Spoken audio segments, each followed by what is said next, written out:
नमस्कार दोस्तों, स्वागत है आपका आज के मुख्य समाचारों में। जी हां दोस्तों, आपको यहां पर देखने को मिलेंगी सुबह से लेकर शाम तक की तमाम बड़ी खबरें मुख्य समाचार ब्रेकिंग न्यूज अपडेट्स के रूप में। तो चलिए दोस्तों, जान लेते हैं आज की पहली बड़ी खबर। बांग्लादेश में हिंदू युवक की पीट पीट कर हत्या, पेड़ पर लटका कर जलाया। शेख हसीना विरोधी नेता की मौत के बाद हिंसा, 2 न्यूज चैनल्स फूंके। जी हां दोस्तों, बांग्लादेश में शेख हसीना के विरोधी नेता उस्मान हादी की मौत के बाद हिंसा भड़क गई। इस दौरान ढाका के नजदीक भालुका में धर्म का अपमान करने के आरोप में एक हिंदू युवक को पीट पीट कर मार डाला गया। बीबीसी बांग्ला की रिपोर्ट के अनुसार युवक के शव को नग्न करके एक पेड़ से लटकाकर आग लगा दी गई। मृतक की पहचान दीपू चंद्र दास के रूप में की गई है। पुलिस ने बताया कि यह घटना गुरुवार रात भालुका में हुई। सोशल मीडिया पर इसका वीडियो वायरल हो रहा है, जिसमें लोग अल्लाहू अकबर के नारे लगाते दिख रहे हैं। इससे पहले दोस्तों, प्रदर्शनकारियों ने गुरुवार देर रात देश के सबसे बड़े अखबार डेली स्टार और प्रोथोम ओलो के ऑफिस में जबरन घुसकर तोड़फोड़ और आगजनी की। इसके अलावा पूर्व राष्ट्रपति शेख मुजीबुर रहमान के आवास में भी तोड़फोड़ की गई और शेख हसीना की पार्टी आवामी लीग के ऑफिस को भी जला दिया गया। चलिए दोस्तों, जान लेते हैं अगली खबर। तमिलनाडु में एसआईआर के पहले चरण की ड्राफ्ट लिस्ट जारी, करीब 1 करोड़ मतदाताओं के नाम कट गए। जी हां दोस्तों, चुनाव आयोग ने एसआईआर के बाद तमिलनाडु और गुजरात को ड्राफ्ट वोटर लिस्ट जारी कर दिया है। तमिलनाडु में करीब 1 करोड़ तो गुजरात में 73 लाख से अधिक वोटर्स के नाम काटे गए हैं। चुनाव आयोग ने बताया कि तमिलनाडु के 97 लाख से अधिक मतदाताओं के नाम एसआईआर के दौरान हटाए गए हैं। तमिलनाडु की मुख्य निर्वाचन अधिकारी अर्चना पटनायक ने कहा कि ड्राफ्ट वोटर लिस्ट में 5,43,76,577 मतदाता हैं, जिनमें 2.66 करोड़ महिला और 2.77 करोड़ पुरुष हैं। चलिए दोस्तों, जान लेते हैं अगली खबर। हिजाब विवाद, सीएम नीतीश को महबूबा मुफ्ती की बेटी की धमकी, कहा अगली बार नकाब को हाथ लगाया तो सबक सिखाएंगे, शिकायत दर्ज कराई। जी हां दोस्तों, बिहार में महिला डॉक्टर का हिजाब हटाने को लेकर मुख्यमंत्री नीतीश कुमार को जम्मू कश्मीर की पूर्व सीएम महबूबा मुफ्ती की बेटी और पीपल्स डेमोक्रेटिक पार्टी पीडीपी नेता इल्तिजा मुफ्ती ने धमकी दी है। इल्तिजा ने श्रीनगर में कहा कि आपको कोई हक नहीं बनता कि आप हमारे नकाब या फिर हिजाब को हाथ लगाएं। अगली बार हमारे हिजाब को हाथ लगाया तो हम मुसलमान औरतें ऐसा सबक सिखाएंगी कि जिंदगी भर भूलेंगे नहीं। पीडीपी नेता ने कहा कि नीतीश कुमार ने जो हरकत की उसके लिए उन्हें माफी मांगनी चाहिए। इल्तिजा ने कोटीबाग थाने में शिकायत दर्ज कराते हुए बिहार के सीएम के खिलाफ कार्रवाई की मांग की है।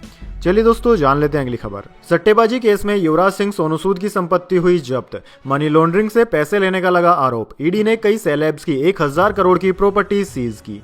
जी हां दोस्तों, परिवर्तन निर्देशालय यानी कि ईडी ने शुक्रवार को सट्टेबाजी केस में पूर्व cricketer Yuvraj Singh, Bollywood actor Sonu Sood, actress Neha Sharma समेत कई सेलेब्स की संपत्तियां जब्त की। मीडिया रिपोर्ट्स के अनुसार इस केस में मॉडल एक्ट्रेस उर्वशी रौतेला की मां, बंगाली एक्टर अंकुश हाजरा, पूर्व क्रिकेटर रॉबिन उथप्पा के अलावा पूर्व टीएमसी सांसद मिमी चक्रवर्ती की संपत्तियों को भी ईडी ने जब्त कर लिया है। जब्त संपत्तियों की अनुमानित कीमत 1000 करोड़ रुपए से अधिक बताई जा रही है। इसमें सोनू सूद की लगभग 1 करोड़ रुपए, मिमी चक्रवर्ती की 59 लाख रुपए, युवराज सिंह की 2.5 करोड़ रुपए, नेहा शर्मा की 1.26 करोड़ रुपए, उथप्पा की 8.26 लाख रुपए, अंकुश माजरा की 47 लाख और उर्वशी रौतेला की मां की 2.02 करोड़ रुपए की संपत्ति शामिल है। चलिए दोस्तों, जान लेते हैं अगली खबर। संसद की सीढ़ियों पर सांसदों का रात भर धरना, गीत गाए स्पीकर के चैम्बर में प्रधानमंत्री मोदी और प्रियंका गांधी ने चाय पर की चर्चा। जी हां दोस्तों, वीबीजी रामजी बिल पास होने के साथ संसद का सत्र शुक्रवार को खत्म हो गया। इस पर बिल पर लोकसभा में 18 घंटे और राज्यसभा में 14 घंटे चर्चा हुई। दोनों ही सदन में विपक्ष ने बाइकआउट कर दिया। टीएमसी सांसद संसद के मकर द्वार पर रात भर धरने पर बैठे रहे। बीच बीच में हम होंगे कामयाब गाना भी गाया। दोस्तों, सत्र खत्म होने के बाद लोकसभा स्पीकर ओम बिरला के चैम्बर में चाय पर चर्चा हुई, जिसमें प्रधानमंत्री मोदी, प्रियंका गांधी समेत कई बड़े नेता शामिल हुए। इस दौरान सभी ठहाका लगाते हुए देखे गए। चलिए दोस्तों, जान लेते हैं अगली खबर। 15,000 करोड़ में बनेगा नया एक्सप्रेसवे, 90 मिनट में पूरी हो जाएगी 2 शहरों की दूरी, अभी सफर में लगते हैं 3 घंटे। जी हां दोस्तों, देश में एक्सप्रेसवे की बढ़ती संख्या लोगों का सफर आसान बनाती जा रही है। इस कड़ी में एक और नया एक्सप्रेसवे बनाने की तैयारी है, जिस पर करीब 15,000 करोड़ रुपए खर्च होंगे। यह एक्सप्रेसवे तैयार होने के बाद 2 बड़े शहरों के बीच की दूरी महज 90 मिनट में पूरी की जा सकेगी। अभी तक इस रास्ते को तय करने में करीब 3 घंटे का समय लगता है। केंद्रीय सड़क एवं परिवहन मंत्री नितिन गडकरी ने भी कहा है कि इस एक्सप्रेसवे को बनाने का काम जल्द ही शुरू हो जाएगा। दरअसल दोस्तों, उन्होंने बात की है मुंबई से पुणे के बीच एक नया एक्सप्रेसवे बनाने को लेकर। चलिए दोस्तों, जान लेते हैं अगली खबर। महुआ मोइत्रा के खिलाफ सीबीआई चार्जशीट दाखिल नहीं करेगी, दिल्ली हाईकोर्ट ने लोकपाल का आदेश रद्द किया। पैसे लेकर संसद में सवाल पूछने का है मामला। जी हाँ दोस्तों, पैसे लेकर संसद में सवाल पूछने के मामले में सीबीआई फिलहाल टीएमसी सांसद महुआ मोइत्रा के खिलाफ चार्जशीट दाखिल नहीं करेगी। दिल्ली हाईकोर्ट ने शुक्रवार को लोकपाल की ओर से चार्जशीट फाइल करने की मंजूरी को रद्द कर दिया। यह मंजूरी 12 नवंबर को दी गई थी। जस्टिस अनिल छतरपाल और हरीश वेदनाथन शंकर की बेंच ने कहा कि हमारा मानना है कि लोकपाल ने इस मामले में गलती की है। कोर्ट ने लोकपाल से कहा कि वह लोकपाल और लोकायुक्त अधिनियम की धारा 20 के तहत 1 महीने के भीतर कानून के अनुसार दोबारा फैसला करे। चलिए दोस्तों, जान लेते हैं अगली खबर। अमेरिका ने green card lottery program suspend किया। 2 यूनिवर्सिटीज में गोलीबारी के बाद फैसला, 50,000 लोगों पर पड़ेगा असर। जी हाँ दोस्तों, अमेरिका ने शुक्रवार को ग्रीन कार्ड लॉटरी या फिर यूं कहें डाइवर्सिटी वीजा DV1 प्रोग्राम को सस्पेंड कर दिया है। इसके जरिए अमेरिका में कम प्रतिनिधित्व वाले देशों के लोगों को ग्रीन कार्ड दिया जाता था। यह निर्णय 14 दिसंबर को ब्राउन यूनिवर्सिटी में हुई गोलीबारी और 15 दिसंबर को Massachusetts institute of technology university में प्रोफेसर के घर पर गोली मारकर हत्या के बाद लिया गया है। दरअसल दोस्तों, होमलैंड सिक्योरिटी सचिव क्रिस्टी नोएम ने कहा कि राष्ट्रपति ट्रंप के निर्देश पर इस लॉटरी प्रोग्राम को रोका गया है ताकि कोई और अमेरिकी इस तरह की घटनाओं में घायल न हो। उन्होंने याद दिलाया कि 2017 में न्यूयॉर्क सिटी में ट्रक हमले के बाद भी डोनाल्ड ट्रंप ने इस कार्यक्रम को खत्म करने की कोशिश की थी। चलिए दोस्तों, जान लेते हैं अगली खबर। दिल्ली में ईडी का छापा, ट्रैवल एजेंट के ठिकानों पर 6 किलो सोना, 313 किलो चांदी समेत 4 करोड़ से ज्यादा नकदी हुई बरामद। जी हां दोस्तों, दिल्ली के एक ट्रैवल एजेंट के कई ठिकानों पर एक साथ ईडी ने छापेमारी की। इस दौरान परिवर्तन निदेशालय को 6 किलो सोना, 313 किलो चांदी समेत 4 करोड़ रुपए से ज्यादा की नकदी बरामद हुई। यह छापेमारी भारतीयों को डंकी रूट के जरिए अमेरिका भेजने से जुड़े मनी लॉन्ड्रिंग के मामले में की गई है। दरअसल दोस्तों, परिवर्तन निर्देशालय ने ट्रैवल एजेंट के ठिकानों पर छापेमारी के दौरान भारी मात्रा में मिली नकदी समेत सोना चांदी जब्त कर लिया। अधिकारियों ने बताया कि इस छापेमारी के दौरान 4 करोड़ 62 लाख रुपए नकद, 313 किलोग्राम चांदी और 6 किलोग्राम सोने की सिल्लियां बरामद की गई है, जिनकी कुल कीमत करीब 19.13 करोड़ रुपए आंकी गई है। चलिए दोस्तों, जान लेते हैं अगली खबर। चीन ने दूसरी बार WTO में भारत की शिकायत की। बोला, भारत की सोलर सब्सिडी से चीनी प्रोडक्ट्स को नुकसान। EV सब्सिडी पर भी विरोध जता चुका है। जी दोस्तों, चीन ने वर्ल्ड ट्रेड ऑर्गेनाइजेशन WTO में एक बार फिर भारत की शिकायत की है। चीनी कॉमर्स मिनिस्ट्री ने शुक्रवार को स्टेटमेंट में कहा कि भारत ने टेलीकॉम इक्विपमेंट जैसे ICT प्रोडक्ट्स पर जो टैरिफ लगाया है और सोलर इंडस्ट्री को दी जाने वाली सब्सिडी, ये दोनों चीजें चीनी कंपनियों को नुकसान पहुंचा रही है। ये पॉलिसी भारत की अपनी कंपनियों को फायदा देती है, जो अनफेयर है और WTO के नियमों के खिलाफ है। मिनिस्ट्री ने भारत से WTO के नियमों का पालन करने और इन गलत प्रैक्टिसेस को तुरंत सुधारने की अपील की है। यह 2025 में चीन की भारत के खिलाफ दूसरी WTO शिकायत है। चलिए दोस्तों, जान लेते हैं अगली बड़ी खबर। चांदी 2 लाख के ऊपर बरकरार, आज 1053 रुपए सस्ती हुई। सोने की कीमत 695 रुपए की गिरावट के बाद 1,32,394 रुपए प्रति 10 ग्राम पर पहुंची। जी हाँ दोस्तों, सोने और चांदी की कीमतों में आज मामूली गिरावट देखने को मिली। Indian bullion and jewellers association यानी कि IBGA के अनुसार 10 ग्राम सोने की कीमत 695 रुपए घटकर 1,31,779 रुपए हो गई है। इसकी कीमत एक दिन पहले 1,32,474 रुपए प्रति 10 ग्राम थी। वहीं दोस्तों, दूसरी ओर चांदी की बात करें तो आज चांदी के दाम 1,053 रुपए घटकर 2,67,000 रुपए प्रति किलोग्राम पर आ गए हैं। इससे पहले चांदी की कीमत 2,01,120 रुपए प्रति किलोग्राम के ऑल टाइम हाई पर थी। चलिए दोस्तों, अब बात कर लेते हैं कैरेट के हिसाब से सोने की कीमतें क्या चल रही है। तो दोस्तों, 14 कैरेट सोने की कीमत 77,091 रुपए, 18 कैरेट की कीमत 98,834 रुपए प्रति 10 ग्राम, 22 कैरेट की कीमत 1,20,710 रुपए और 24 कैरेट की कीमत 1,31,779 रुपए प्रति 10 ग्राम है। चलिए दोस्तों, जान लेते हैं अगली खबर। अवधूत साठे, ट्रेडिंग अकेडमी को SAT से राहत, बैंक खातों से हर महीने 2.25 करोड़ रुपए निकाल सकेंगे। सेबी ने 546 करोड़ जब्त करने और मार्केट बैन का आदेश दिया था। जी हाँ दोस्तों, सिक्योरिटी अपीलेंट ट्रिब्यूनल SAT ने अवधूत साठे और उनकी अकेडमी आस्था को थोड़ी राहत दी है। ट्रिब्यूनल ने अकेडमी को अपने बैंक खातों से हर महीने 2.25 करोड़ रुपए निकालने की अनुमति दे दी है। यह फैसला मार्केट रेगुलेटर सेबी के उस अंतरिम आदेश के खिलाफ दायर अपील पर आया है, जिसमें साठे के 546 करोड़ रुपए जब्त करने और उन्हें शेयर बाजार से प्रतिबंधित करने का निर्देश दिया गया था। अब दोस्तों, इस मामले की अगली सुनवाई 9 जनवरी 2026 को होगी। चलिए दोस्तों, जान लेते हैं अगली खबर। CM नीतीश कुमार के हिजाब विवाद पर बाबा बागेश्वर धीरेन्द्र शास्त्री का आया बयान। कहा, जो कुछ हुआ अच्छा नहीं हुआ। जी हाँ दोस्तों, बिहार में मुख्यमंत्री नीतीश कुमार द्वारा महिला डॉक्टर का हिजाब खींचने से शुरू हुआ विवाद थमने का नाम नहीं ले रहा है। जहां कुछ लोग इस मुद्दे पर सीएम नीतीश के बचाव में उतर आए हैं, वहीं विपक्ष इस मामले को लेकर मुख्यमंत्री समेत बिहार सरकार को निशाने पर ले रहा है। इसी बीच बागेश्वर धाम के पंडित धीरेन्द्र कृष्ण शास्त्री भी इस विवाद पर प्रतिक्रिया सामने देने से नहीं चूक रहे। दरअसल दोस्तों, मुंबई में बाबा बागेश्वर धीरेन्द्र शास्त्री ने पत्रकारों के कई मुद्दों पर सवालों के जवाब दिए। इसी बीच उन्होंने हिजाब विवाद पर कहा कि जो कुछ भी हुआ वो अच्छा नहीं हुआ।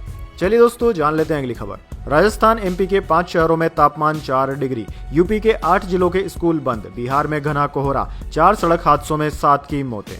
जी हाँ दोस्तों, देश के आधे से ज्यादा राज्य इस समय कड़ाके की सर्दी के साथ भीषण कोहरे की चपेट में है। राजस्थान और मध्य प्रदेश के 4 शहरों में गुरुवार शुक्रवार की रात न्यूनतम तापमान 4 डिग्री सेल्सियस पहुंच गया। एमपी का शिवपुरी 4 डिग्री और इंदौर में 4.1 डिग्री तापमान के मामले में सबसे ठंडे रहे। वहीं दोस्तों, राजस्थान के फतेहपुर और आगरा में तापमान 4.3 और 4.4 डिग्री दर्ज हुआ। भारतीय मौसम विज्ञान विभाग के अनुसार उत्तर भारत में वेस्टर्न डिस्टर्बेंस एक्टिव होने से राजस्थान में अगले कुछ दिनों तक हल्के बादल छाए रहने की संभावना है।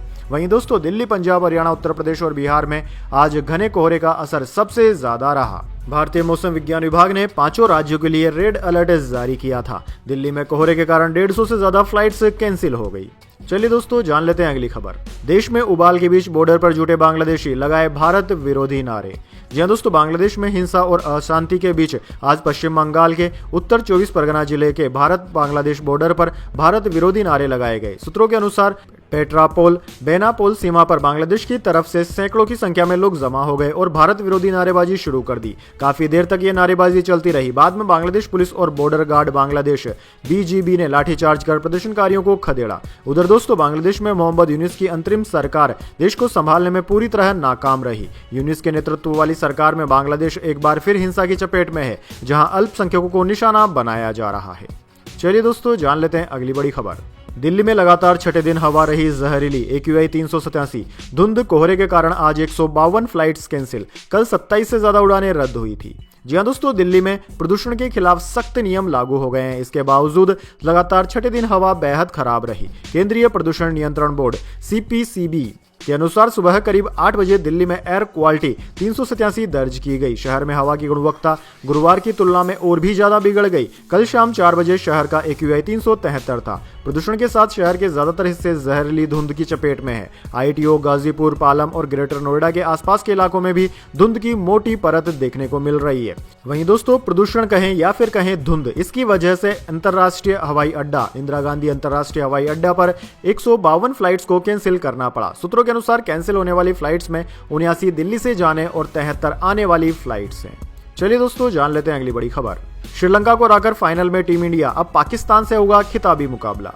जी हाँ दोस्तों, अंडर 19 एशिया कप 2025 के पहले सेमीफाइनल मुकाबले में भारत का सामना श्रीलंका से हुआ। दुबई के ICC क्रिकेट अकेडमी ग्राउंड में हुए इस मुकाबले में भारतीय टीम ने 8 विकेट से जीत हासिल की। मुकाबले में भारत को जीत के लिए 139 रनों का टारगेट मिला, जिसे उसने 12 गेंद बाकी रहते हासिल कर लिया। बारिश के चलते मैच को 20 ओवरों का ही कर दिया था। अब दोस्तों, इस टूर्नामेंट का फाइनल मुकाबला 21 दिसंबर को दुबई के ICC अकेडमी ग्राउंड में ही खेला जाएगा। आपको बता दें दोस्तों, पाकिस्तान ने दूसरे सेमीफाइनल मुकाबले में बांग्लादेश को 8 विकेट से हरा दिया है। ऐसे में दोस्तों, अब 21 तारीख को यानी कि 21 दिसंबर को भारत और पाकिस्तान का फाइनल मुकाबला खेला जाएगा।